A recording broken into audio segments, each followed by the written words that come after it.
Well, thank you very much. And can you hear me with this? Yes, yes. Okay.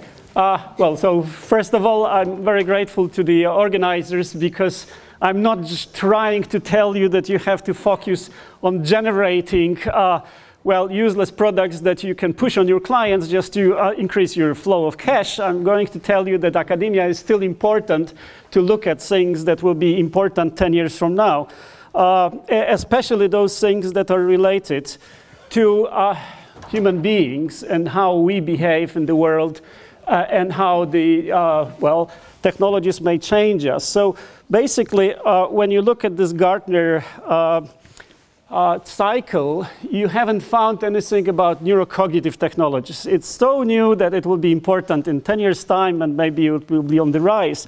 But at the moment, actually, not many people know about it. So I think we are at the moment on the threshold of a dream to really understand the brain and do something about the well, problems that many brains have. As you know, there are many mental problems, etc. But also, in the end, maybe the final goal will be to use our brain in a better way. That is, to optimize certain brain processes. And that is not just for people who have serious problems in using their brains, but also for people who don't have any problems, but still have not developed their full capacity. So, do you feel that you've developed your full human potential? It is somehow restricted maybe by the genes, but we usually are very far from achieving that. And I don't have time to go through it, but there are several examples of people even now who have really huge potential that has been developed and are able to do amazing things. So I'm going to say a few things about AI and mind and brain-mind relations, etc. But I'm going to focus on brain networks and space for neurodynamics, and then I'm going to answer Marcin's question directly. So the first thing is the AI and abstract models of mind and brain. Well, first thing, you probably have heard that the European Commission has published a communication, as they call it, in April this year, that we should speed up the artificial intelligence for Europe, and that this nice quotation that I have here says that it's like a steam engine and electricity in the past. This is what Jan also showed us, that it's so important that the stakes could not be higher. The way we approach AI will define the world we live in. In this previous period of several years, the total investment in Europe was rather small comparing to US and China. And so they are now talking about the need to increase the total investment already in 2020 to something like 20 billion euro, which is an enormous amount of money. And of course, most of this money should come from the industry and should be used for products that are quickly developed and put on the market. But some of it has to be really used to understand better the foundations of AI, but also the, well, future of AI. So, is it really AI revolution? We'll see that in the next year or so, because European Commission is preparing a big project, but also all the countries, including Poland now, are discussing how to get together and how to use, well, develop the AI projects on the large scale. So, people working on that try to also look at how brains are solving some problems and minds are solving some problems.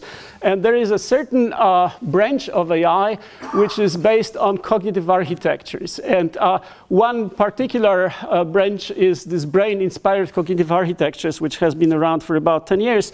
And people doing classical AI, like John Laird, for example, and Paul Rosenblum and Labier, have published recently a standard model of the mind, and they talk about a common computational framework across AI, neuroscience, and robotics. Basically, this is still good old-fashioned AI. Newell, as you remember, has written a book and had a very influential paper on well, approach to AI, which is based on the search and search spaces, etc. So he has defined mind as a controlled system that determines behavior of organism interacting with complex environment. And Laird says that mind is a functional entity that can think. Very general statement. And then they publish, well, this kind of architectures, which are, again, very general. And not very helpful to you, probably, because it says, okay, what is important is perception. And then perception will, with the motor functions, somehow determine sometimes your quick responses, but also what you perceive goes to your working memory. And then there is procedural memory, which is like small applications that know what to do with the perceptions. And then there is the declarative memory, which helps you to think because you remember lots of facts about the world. It's still very general architecture, which they for some reason called the standard model of the mind, but there are many others, and there are some reviews of the cognitive architectures that people have developed, especially these brain-inspired architectures. So the current problems with AI, actually, some people hope will be solved by looking more closely on what brains are doing. So most of my talk will be about what brains are doing, but first I want to say that we have kind of unified approaches to brain functions, and there are several of these approaches.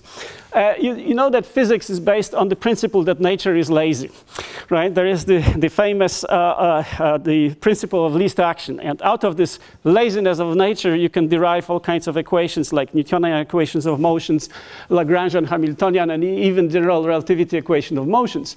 And some people try to do the same with AI when they think, okay, solving problems is just searching problem spaces. But now there is another trend which comes from the Bayesian camp, where people talk about cognitive systems that have to minimize surprise and prediction errors and have to do active inference. And they have to self-organize themselves to minimize surprise, which means they have to use the sensory data to minimize surprise and ensure homeostasis of the system with a limited number of internal action states.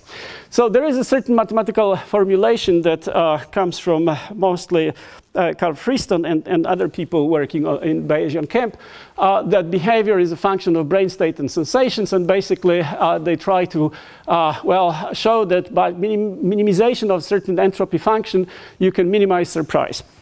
And this is also kind of curiosity in artificial systems.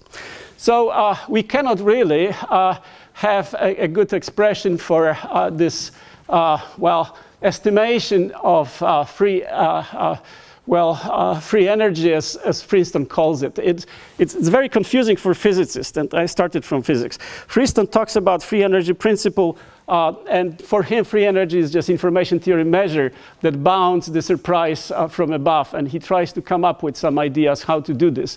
But this is quite a useful principle, and leads to more detailed theories which are based on maximum a posteriori estimations, expectation maximization, and other algorithms which are related to a Bayesian estimation of an approximation to the posterior distribution of probabilities.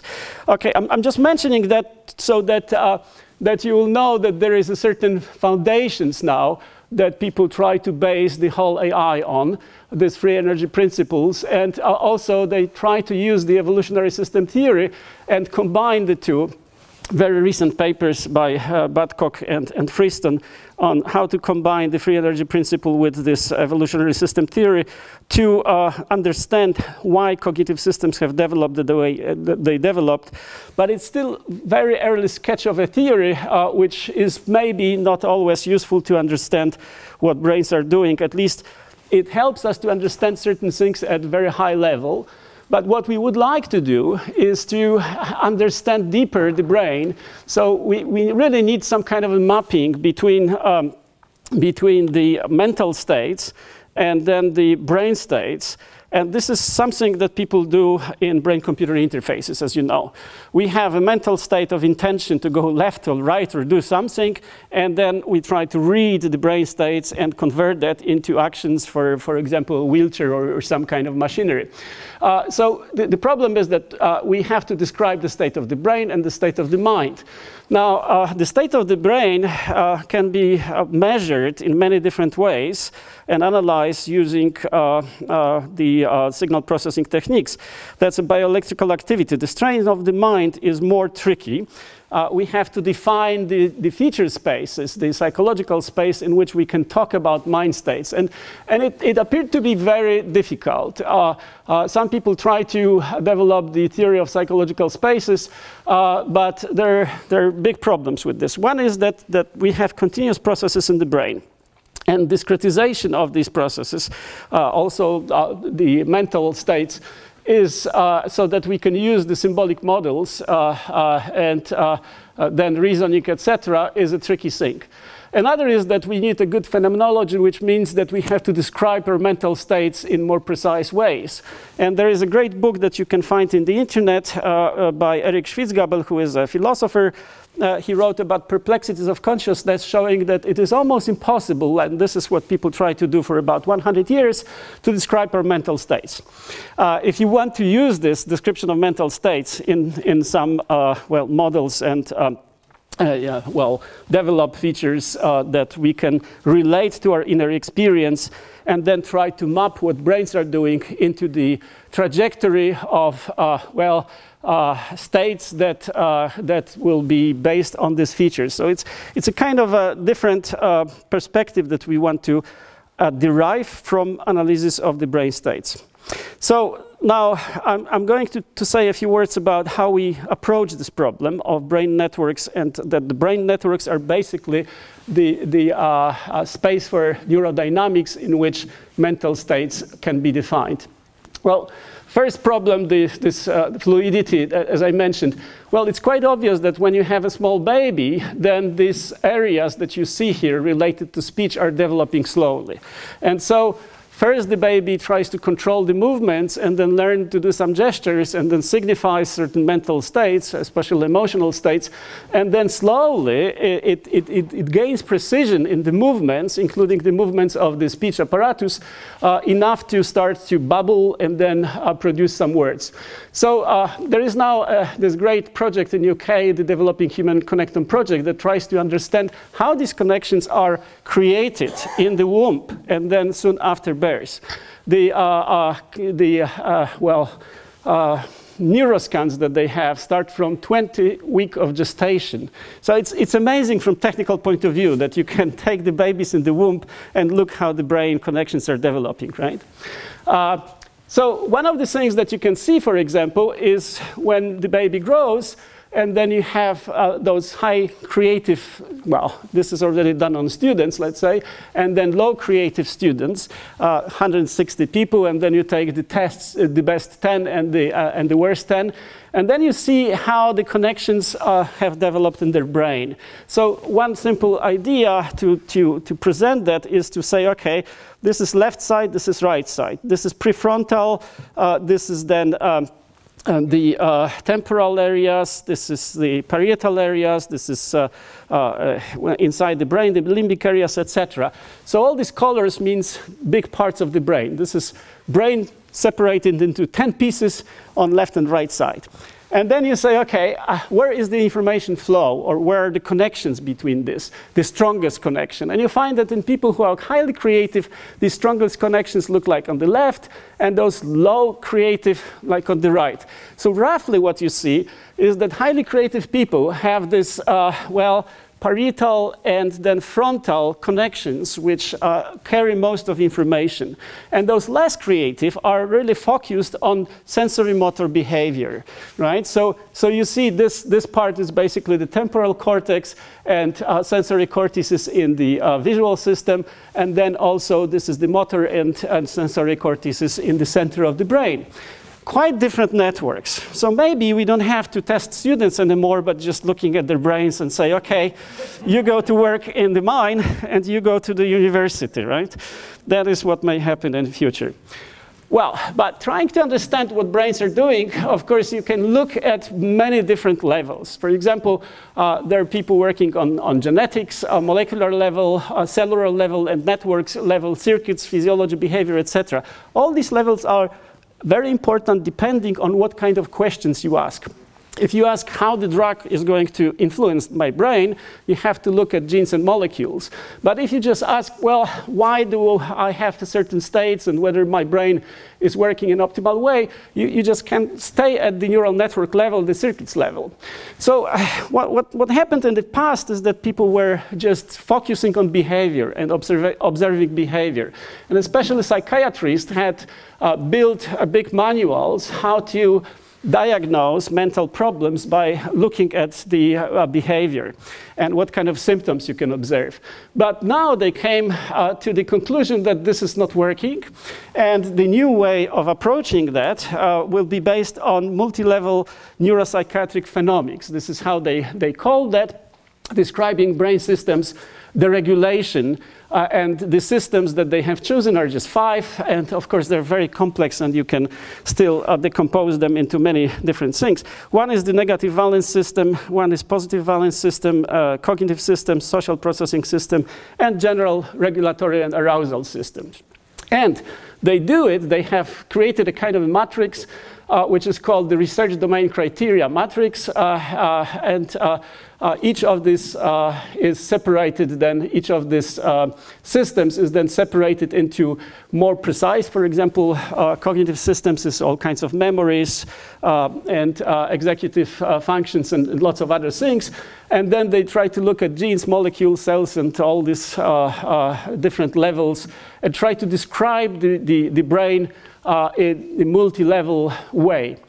This is just starting. We have lots of white spots in the matrix.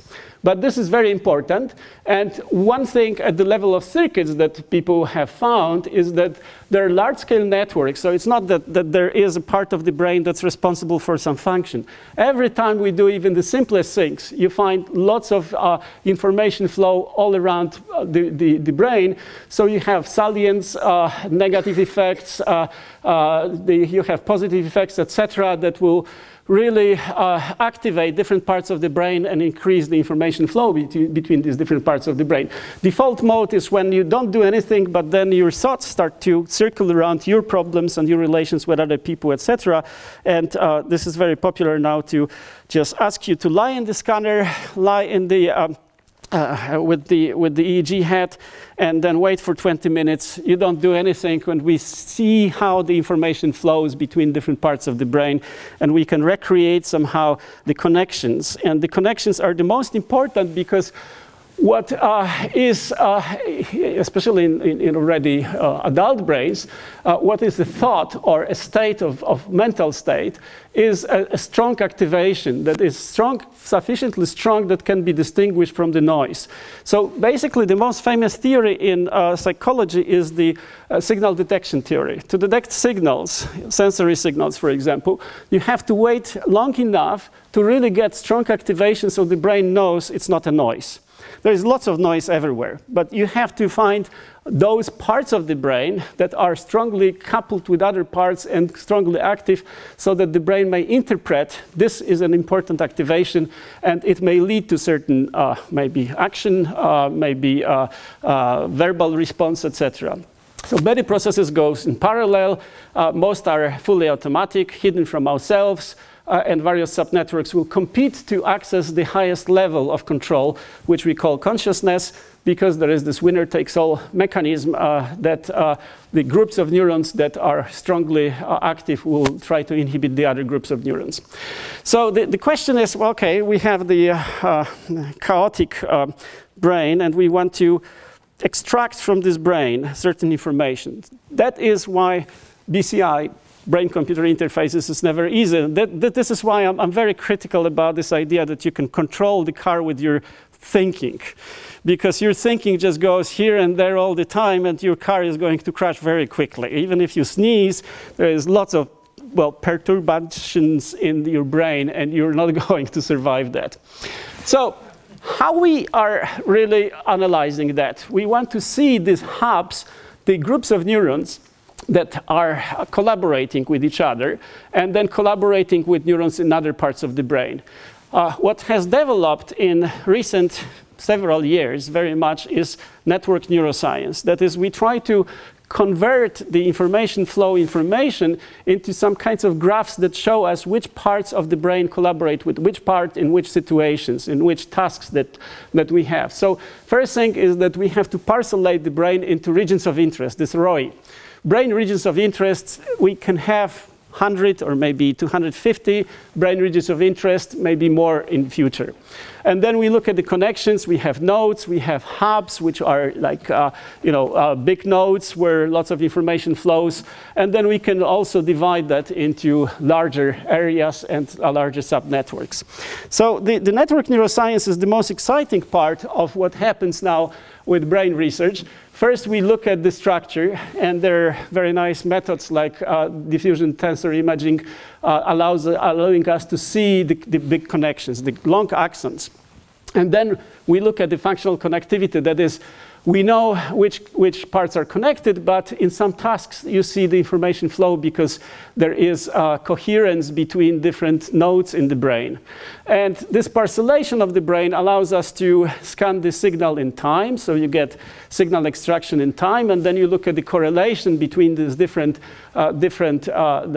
regions of interest, and you get big matrix of correlation, and then you run it through thresholding to get just the strongest correlation, and then you know which parts of the brain send the information to which part, and you have a very messy whole brain graph. And at the end, you try to still simplify it using graph theory and using all kinds of measures for graph. And these measures are also used in social networks and other areas. So this network science is really developing. So what people found is that we have about a dozen or maybe more really critical networks. For example, frontoparietal networks used in solving all kinds of problems requiring reasoning. This is the yellow part. So if the yellow part in your brain is not synchronizing properly, you're not very good at solving problems. Now the question is, can you improve that? Maybe you can run some, magnetic pulses or electric current between these areas to synchronize them better, and maybe that will help your brain to change and do it better. And this is indeed what is happening now. You have all these specialized subnetworks: auditory, visual, subcortical, motor sensory, ventral attention, etc. And there is a flexible hub that says, okay, which parts of the brain or which subnetworks should collaborate with which. So that there is a central role of the frontoparietal. So front is here, parietal is at the top of the head, flexible hubs for cognitive control. That has been found a few years ago. And all these networks, we want to see them, and we want to extract them from, brain imaging of all sorts. This is the main topic of our project, which is called In Search of the Sources of Brain Cognitive Activity. But of course, it is a topic that lots of groups are collaborating, trying to solve. We do it with the Institute of Physiology and Pathology of Hearing in Kajetane in Warsaw, where there is a neuroimaging center, and as well as the Nensky Institute, which is an institute working on the brain. So about half of these people are doing experiments, are psychologists and neuroscientists, and half of these people are doing analysis of the brain signals. So what do you have to do things like that? First, you have to collect lots of people with very different expertise. We have one guy who is a philosopher, even quite useful fellow. We have people doing signal processing and psychological experiments and psychometric tests and real neuroscientists, etc.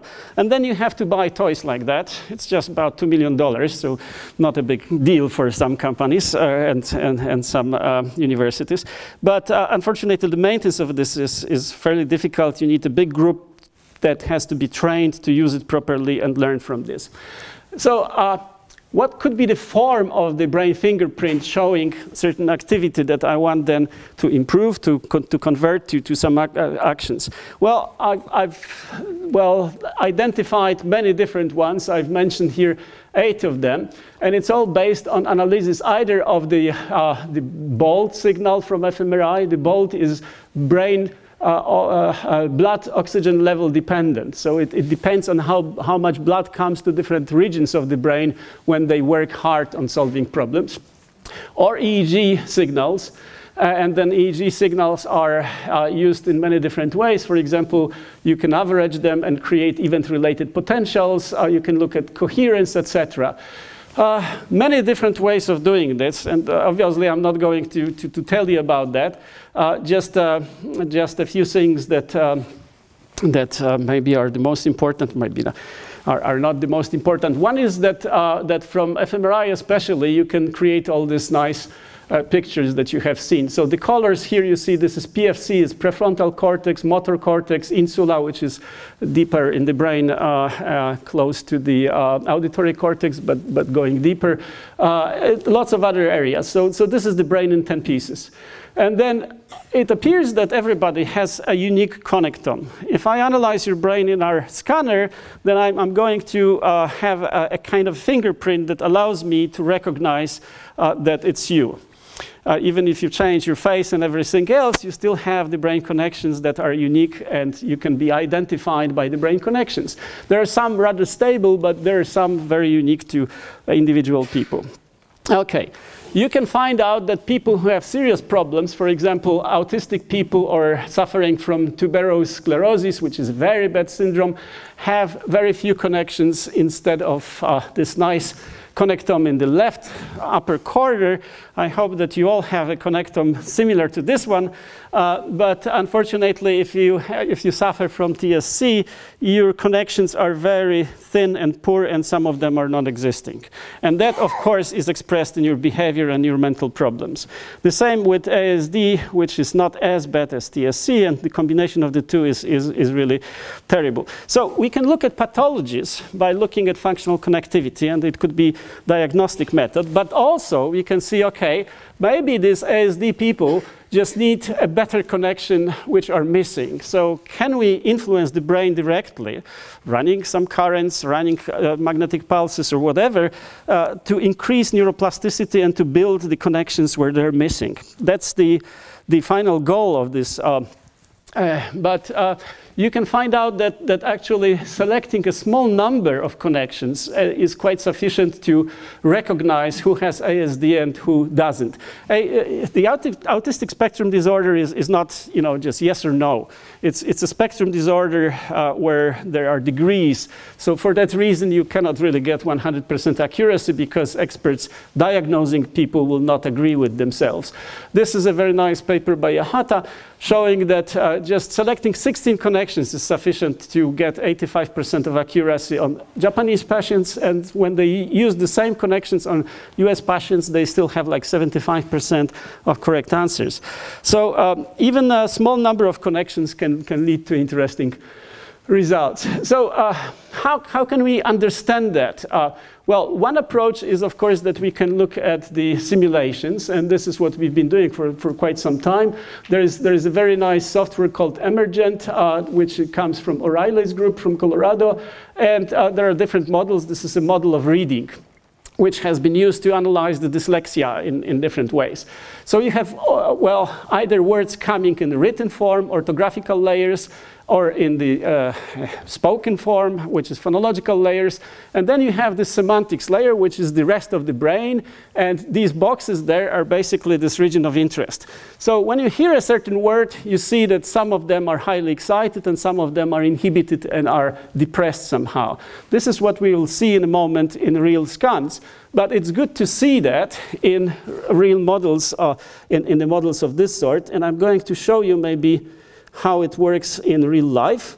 So here is the model I was talking about, and I will just run it, not to waste your time.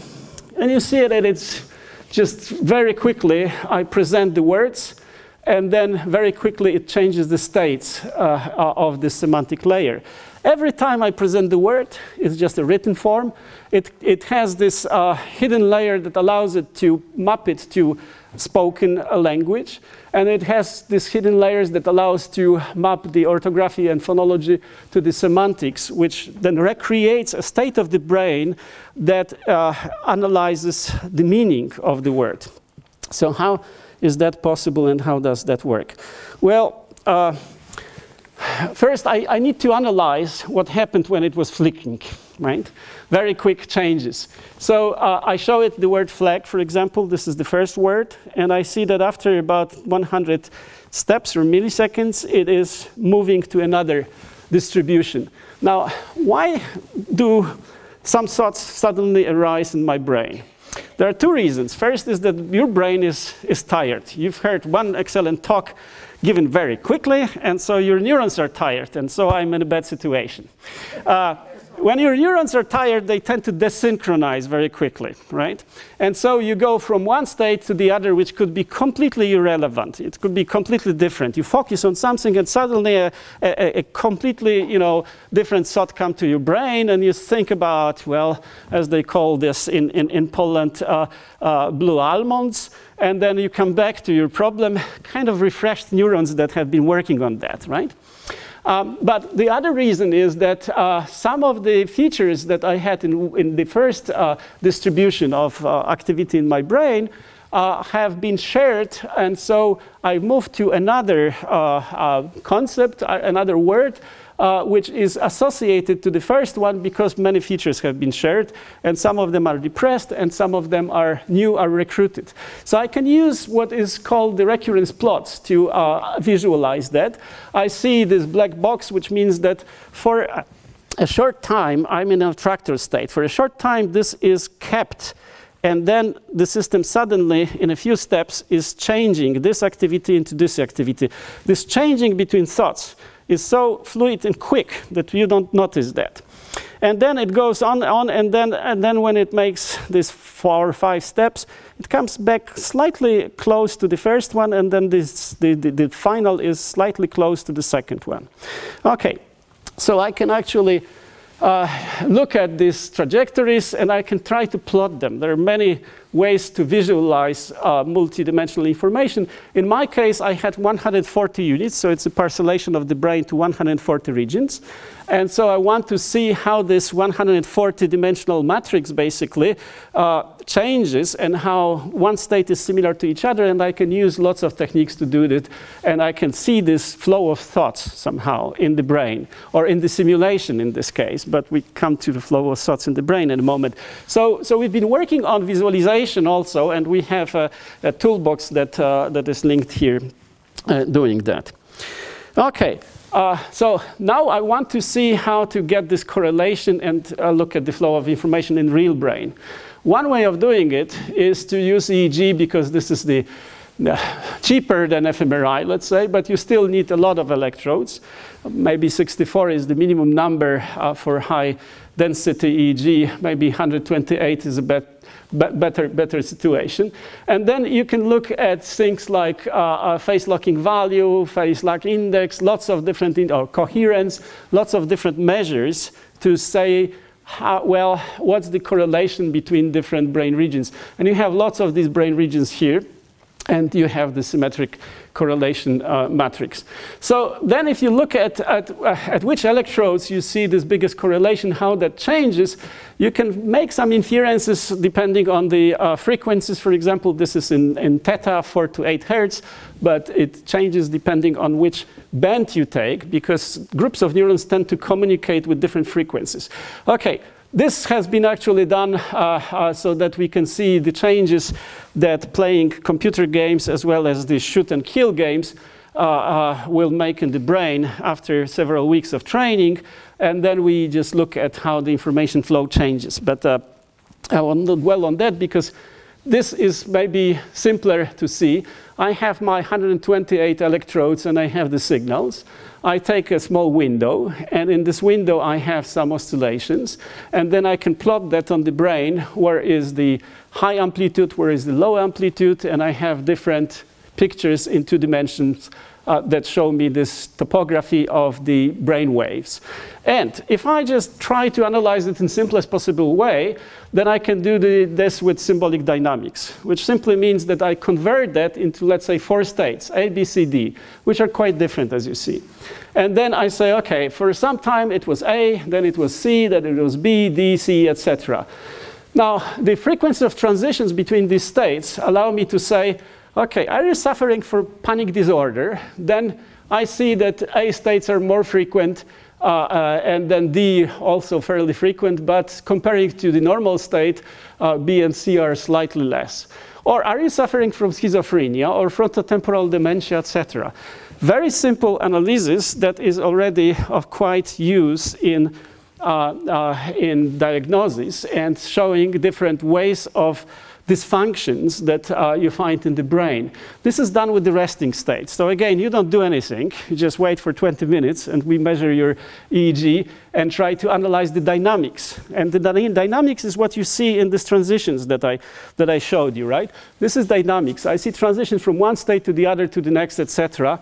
And I just want to analyze that in more detail. So not much has been really done in this direction, especially with the EEG.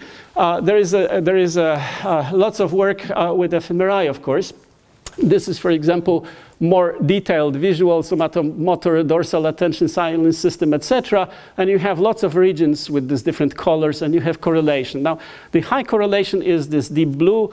No correlation or negative correlation is this deep red. And so you see that visual and somatomotor and attention are correlated, because when you see something, then you can also act on what you see, and you have to pay attention to it, etc. So people have been looking at that in details, and they said, okay, this large-scale network that I showed you, there are averages of like 20 minutes or longer. But if I take a smaller time window, what is going to happen? And it appears that what is going to happen is that there are several microstates.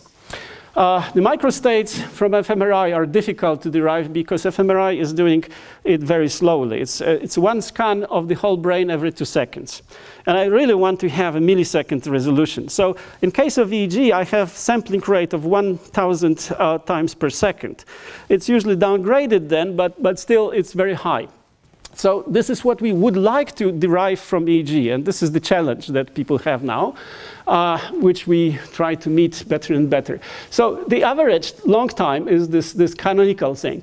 But then you find that, okay, in most brains you have from 7 to 9 different subtypes of this default mode network activity, which is like microstates. And we would like to see how frequently they change, and we would like to see the brain dynamics in the space of these microstates. And surprisingly, this dynamical approach has given very shocking results, I must say, because just a few months ago, a paper appeared where people have used these nonlinear features. It's not just decomposition into PCA, ICA, or something like that. It's rather focusing on how the recurrence analysis allows us to look at how long time you spent in each of the attractors, how quickly you change, how many times you come back, etc. So features like entropy of the whole signal, recurrence rates, laminarity, trapping time, etc. have been used. And just in November, we had a lady from Yale University on kind of a workshop we've organized on autism. And she said that there are no methods that can really be used for diagnosis below 18 months of age. Now, here is a paper where they have used this for 3-month-old infants using these features. And SVM classification with just 9 nonlinear features gave accuracy exceeding 95%. So it's absolutely shocking. It's just, completely changing the game in this. And when you look at this, the RR is the recurrence rate, for example. This is the trapping time.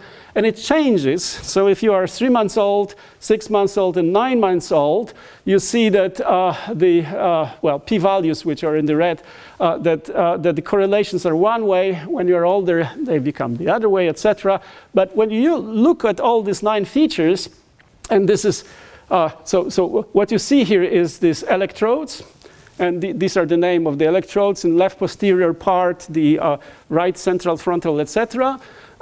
So this is the electrodes. And then you see here the gamma, beta, alpha, theta, and delta frequencies in the rows. And then you have age here. So it's really amazing that it works so well, but it shows that we have not really looked at the important information in the signal. And the important information is in the dynamics, not just the composition of the signals into components. Another approach will be if we just look at these regions of interest and we try to see how they change their synchronicity with other parts of the brain. We can use what people usually do, that is, we can focus on these regions and then look at the spectra. Look at the, just power analysis of the spectra, and then we can say, okay, in this brain I see that this region sometimes has the red and sometimes has the blue spectrum, and it shifts from one to the other. So in some brain regions I will see several spectra. In some I will see quite many, maybe 8 or more. This data actually comes from a paper by Keitel and Gross on how to identify the brain areas using characteristic spectral activation of fingerprints. So these authors have not looked at the dynamics yet, but they have used magnetic encephalography, which means that they have signals going to 150 or 200 hertz, which is very nice. So the question is, can we do it? MEG is very costly, as you know. We don't have any single machine doing magnetoencephalography in Poland. In Finland, they're very good in doing that. But we would like to do the same with EEG, and this is what we have attempted to. So, for example, in this region here, you have some spectra that maybe 3 different ones that look like that. And we would like to see whether we can recognize that this signal comes from this particular brain area by using this, by analyzing EEG. And unfortunately, for EEG, what you really need is very precise positions of the electrodes to calculate the forward models and then the backward models.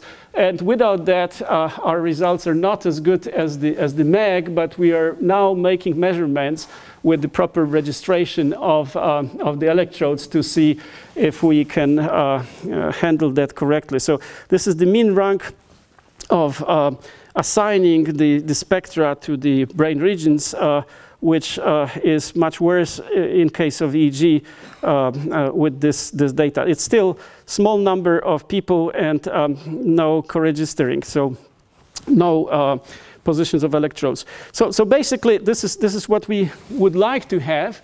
And then my colleague who has finished physics study in our department just 2 years after me, Jurek Bodurka, is now the head of the Brain Institute in Tulsa. And has published a nice paper that they've discovered maybe too late, where they have doing the simultaneous EEG and fMRI measurements, which are very technically difficult. We have done that a few times, and there are lots of artifacts because you have this EEG electrodes, you must have special EEG, you have it in high magnetic field and lots of perturbation, etc. So basically, you have to do the EEG and bolt signal from fMRI, align them somehow to each other. I won't tell you about the method, but the result is that, well, you can recreate large-scale networks using EEG. So on the left side, you have fMRI. On the right side, you have something that you can derive from EEG signal, which when I talked with my colleague 2 years ago and I said this is the way to go, they said absolutely not possible. I mean, you cannot get things like that from EEG. This is a very different signal. Well, you can do this, and that opens a lot of new possibilities. You can now get large-scale networks and this large-scale dynamics, just analyzing EEG in the proper way. And well, soon later, there were 2 papers by Liu and his colleagues in human brain mapping, showing that you can do even better because you can actually derive 14 different networks with higher precision. So again, you have the top is high density EEG and the bottom is just fMRI. And you see the ventral attention, the default mode network and other networks. They've been able to derive quite nicely 14 different large-scale networks. Now, still, they have not looked at the dynamics, how that changes, but this is the next step that we should do. And how do we do it? Again, technical details are rather difficult, but you have lots of these EEG channels or electrode sensors, and then so you have them in different space positions, which are 3 space positions, of course. You have time, you have trials, you have conditions, you have subjects. So you have multidimensional data blocks, which are called tensors, even though for physicists that's not a tensor, right? It's just multidimensional array. And well, we've been looking at developing the ways of analyzing these tensors. That is especially coming from Andrzej Cichocki, who is a part of our coordinating this big project that I mentioned, and who worked for 25 years in the Riken Brain Science Institute near Tokyo. So, of course, you can try to use what he calls the tensorization of convolutive deep learning, which is now something that we are working on, and we have some results, especially for this infant EEG data, but that's too maybe well, specific topic. Instead of going into details of our own work, I'm going to show you what you can do with this. The first paper showing that this is very useful for understanding how we understand the words and how that maps into brain states was made by Tony Mitchell, who is a machine learning guy, as you know, and Marcel Just and other people. And they had a nice paper in Science on that. When they have measured fMRI for a number of people reading words and seeing and drawing sketches which invoked some ideas in their brain, and then they showed that, okay, if we have 100 of these scans, then we can take 2 out and try to predict from the first. How do we predict that? Well, we have to take a word like celery and then try to find out what kind of features we can assign to it by looking at correlation in big corpus. So they took a very large corpus of a billion words, look at where celery appears, and in certain window whether it can be associated with fear, hear, listen, smell, touch, etc. Just 25 features, but all of them are important for the brain, right? Some of them are like you can eat it, lift it, manipulate. Some of them you can approach, break, clean, etc. 25 features. And then, well, you correlate the 25 features vector with 50,000 of numbers coming from the whole brain scan.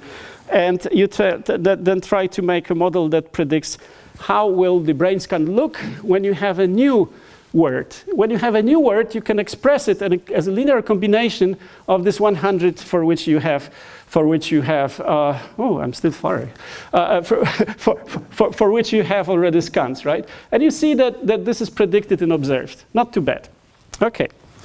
But then, okay, people look at how to generate the more stable activation. So you still look at the dog and think for 7 seconds, and you look at airplane and you think for 7 seconds. And they found that you can make a semantic space. It's more than 1,700 different objects. You click on each of them, and then you get the fMRI, which looks like that.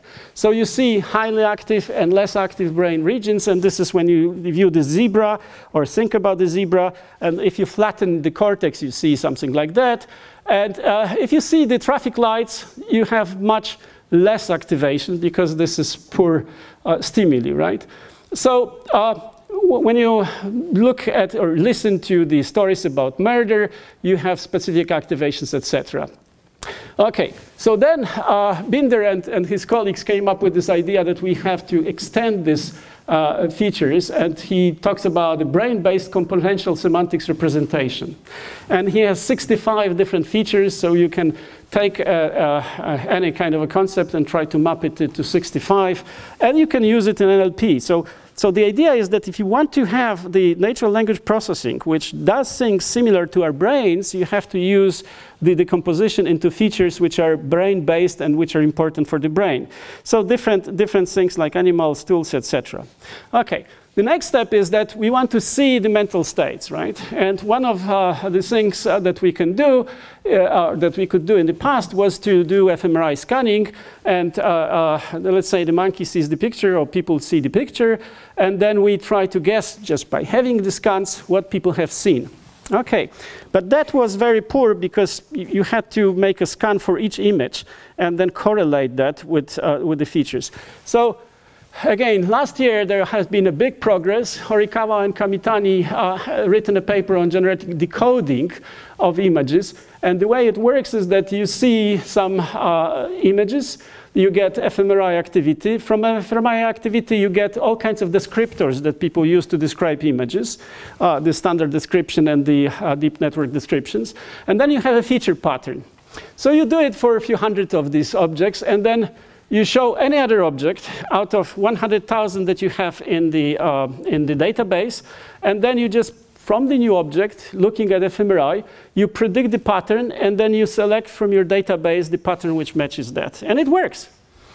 So we can now see what you have in your mind. Worse than that, dreams are usually quite fuzzy, but the same group from Kyoto, Kamitani group, has used fMRI to show that you can categorize what you dream of. And usually you don't exactly remember what you can dream of, but because it's not typical activation. Okay, worse than that, you can put electrodes in monkey's brain, and now also some people have lots of nanowires in their brain, but in different parts because of epileptic seizures. And just measuring 205 electrodes that produce this kind of spikes, you can first encode from phase to spikes that you see, and then you can decode, having spikes, the faces. And this is with monkey. So the monkey can recognize human faces quite well. And what you see here is the actual face and predicted face. So when people tell you that we have billions of neurons and we'll never be able to understand that, they don't know what they're talking about. With 200 electrodes, you can recreate images that you have in your brain. You just have to put it into visual areas with really high precision. And so what is going to happen? Okay, this is also about dynamics, narration, etc. So I'm going to skip all this and our experiments that our experiments were basically trying to find out what happens with this functional network where you have a higher demand on the task that you have to do. And that's something that I can skip. But you can try to use this using neurofeedback now as a kind of a having, well, some kind of analysis of the brain states. You can try to really change your brain by adding this specific information. In brain-computer interfaces, this is exactly what people do. It's rather complex, but there has been little progress in my understanding for quite a while. Now we have a much better way of doing that. So brain-computer interfaces is one very nice area, but even better than that, you can decode the brain states and then try to improve them by directly stimulating the brain, so that then in the closed loop you are decoding and improving, and you can do it in virtual reality. And this is going to be a really big thing, because this non-invasive stimulation now can be done in many different ways: magnetic pulses, electric stimulation, etc. So some people have now a kind of a mesh on their cortex directly. This is called electrocorticography, and it's mostly people with serious disorders. But you can control yourself having a mesh like that, changing your brain states. If you have a seizure, if you have, compulsions, etc., you can just regulate that, not from your smartphone yet, but I think soon you just regulate yourself consciously from your smartphone. And okay, so you can try to synchronize prefrontal and frontal and parietal cortex, for example. And surprisingly, this externally induced frontoparietal synchronization modulates network dynamics and enhances working memory performance. That's another paper which came last year. Now, you can buy something like that, which is high-definition EEG, and some of these electrodes will run currents through your brain, and we know how to compute the currents so that they are going to activate or inhibit the activity of certain parts of your brain, which means that we can really control neuroplasticity and enhance maybe information flow between different parts of the brain. So that leads us to neurocognitive technologies, and some of them are on the market. For example, this simple thing is just reading your EEG patterns, very primitive, and then find out your mood and finding the melodies, the music that will enhance this mood. This thing is just giving you pulse into motor cortex so that you have more power, because when you push things, well, there are two things, your muscles, but also the signals that come from the motor cortex to the muscles. So you have to increase the signals. That's not a doping, it's not something that you can really discover. The Halo Neuro people claim that it may improve your results on 10%, which will be really very high. Okay, if you want to relax or you want to focus, you can run some currents in your brain using Think, for example. Or if you want to play the games, you can also run lots of currents playing the games, and you're faster and you are not really getting tired. So, few things that happened in the last 2 years, for example. Natural brain information interfaces help you to discover what is important for you. You just look, you don't notice that, but your brain knows. And so the system tells you, okay, go back and look at that closely. You can induce this frontoparietal synchronization to improve working memory. You can try to teach skills by stimulating cortex by microstimulation. They are too low to evoke muscle activation, but they're enough really to instruct the brain how to do specific action.